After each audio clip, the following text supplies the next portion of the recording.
got our moon, we've got some stars that are looking pretty good. Now all we need is some nighttime clouds to make this scene complete, at least the sky part of it. So let's go ahead and add a cube. So I'm holding shift and pressing A. On mesh, I'm going to go to cube. There it is. I'm just going to press S and scale that up. And now we have an object to put our clouds in. We don't need it. We don't need to have clouds going behind the moon. So I'm just going to hit G to grab and then X to isolate the X-axis, and we'll move the clouds in front of the moon like that. Let's go ahead and create a cloud material. So I'm going to go to the materials tab with this red globe here.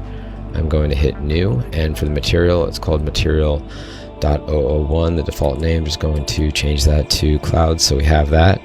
And then on the left in this option pull down, I'm going to go to the shader editor, and here we have the default shader. I'm going to click on this principled BSDF, press delete, so now that is gone. And then we're going to add 3 nodes right now. So let's go ahead, and I'm holding shift A to add a noise texture.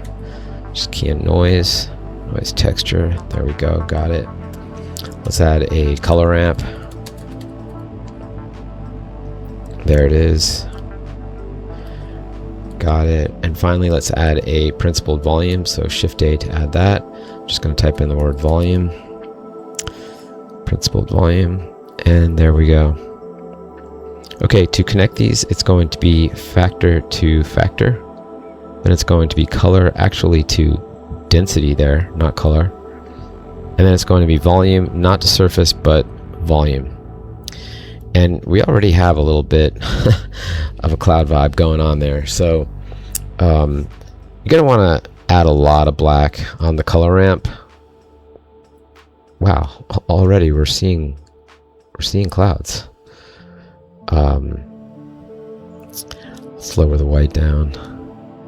So the scale here, I mean, it really doesn't matter what you do here. I mean, it matters, but what matters is that it's something that you like. So I'm just going to experiment a little bit with no rules. So scale, I remember I had it looking good at 4, I had it looking good at 0.9, so I know those kind of numbers are pretty good. Let's try there, 3.2, new number. Then detail, I've experimented with this, and yeah, anything from 2 to 10. I mean, it can be lower than 2 or more than 10. That's just where I did it.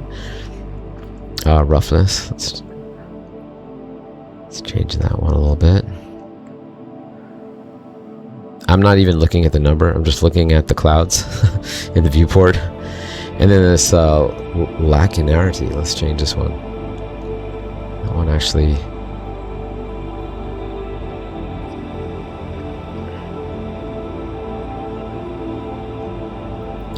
I mean, right there, almost, but it looks a little synthetic. By the way, this anisotropy in principal volume, we can also adjust that one a little bit. So we have some different different factors, and it's a good idea to just experiment with these. I know I've had this one working with clouds in the 3 range. Ooh, there's 2.4. Actually, I like that. Let's just work a little bit on the detail. Yeah, like that's more like marshmallows in the sky.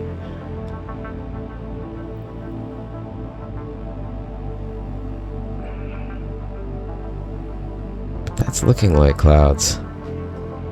Another thing that this color ramp will really change things, and I don't like to make things too complicated, but adding a third color to the gradient, I think, not necessary, but gives you a little more control over what's going on.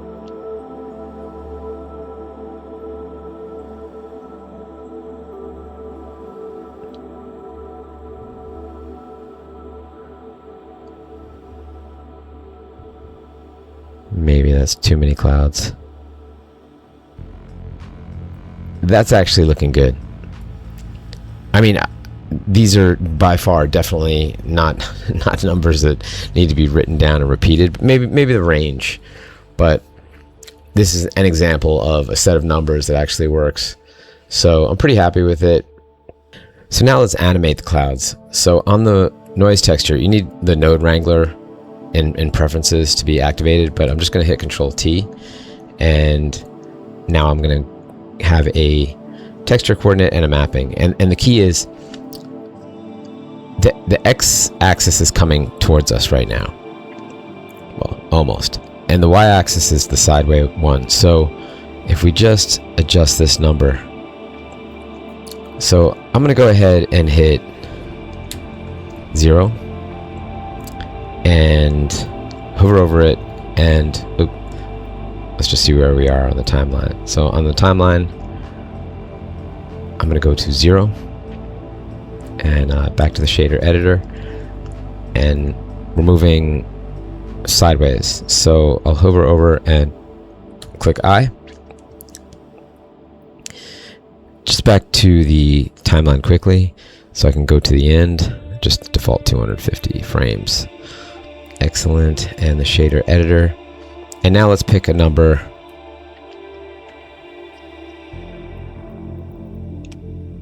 Well, it's because we have the the light, the moon angle set up. So on the 0 frame, the moon is basically invisible, but it's right there. So or I'm on the 250th frame. So if I go now to the Y, I remember that this should be very slight. So let's try 0.01. All right, maybe that's too slight. 0.04. All right, let's just try 0.1.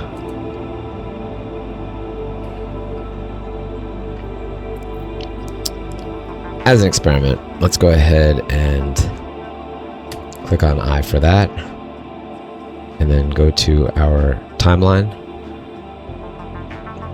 and hit play.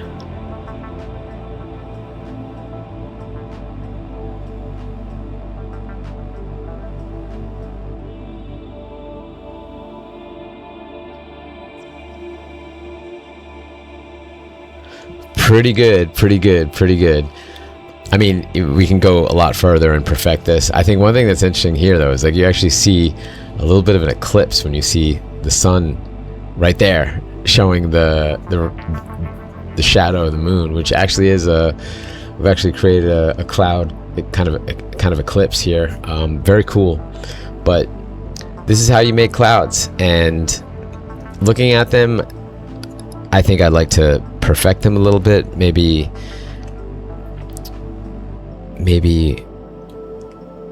from a distance a little more. Maybe actually I think I want them going the other direction. So really quick to reverse direction. I mean, instead of we have the timeline playing. But if I go to the timeline and hit stop, and I go on the last keyframe,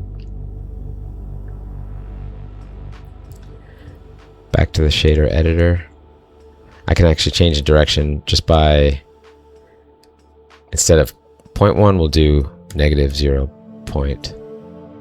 Let's make it 2 this time. And I'm just going to hover over it, press that I. Now I'll go to the timeline and play.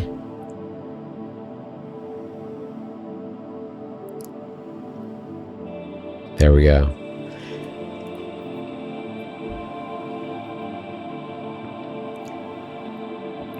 You know, let's make this animation actually right. So one thing that's going on here is that the sun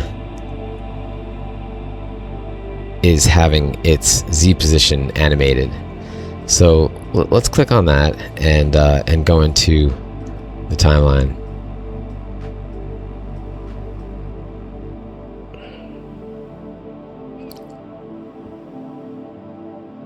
So we can see that there is a keyframe here, and we are going to I'm just gonna delete the keyframe actually.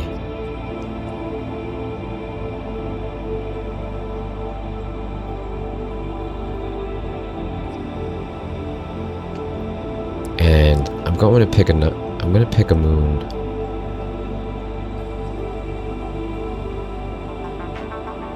Let's pick that angle. And now let's press play.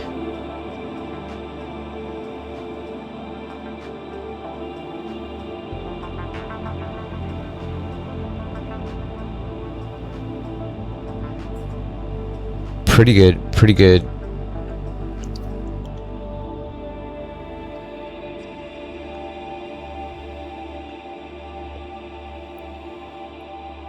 Pretty good. I mean, let's call that a wrap. So I'm actually going to render it out. For the camera, by the way, I have the camera to view. So if I just hit, let's just hit pause here. I think we want our camera view right there. So I'm gonna go view and camera to view.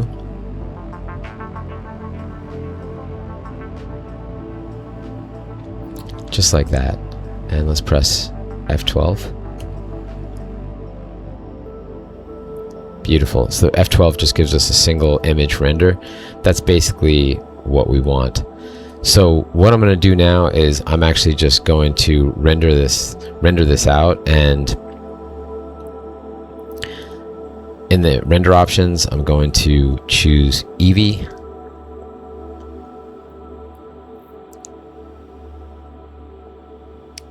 This is fine.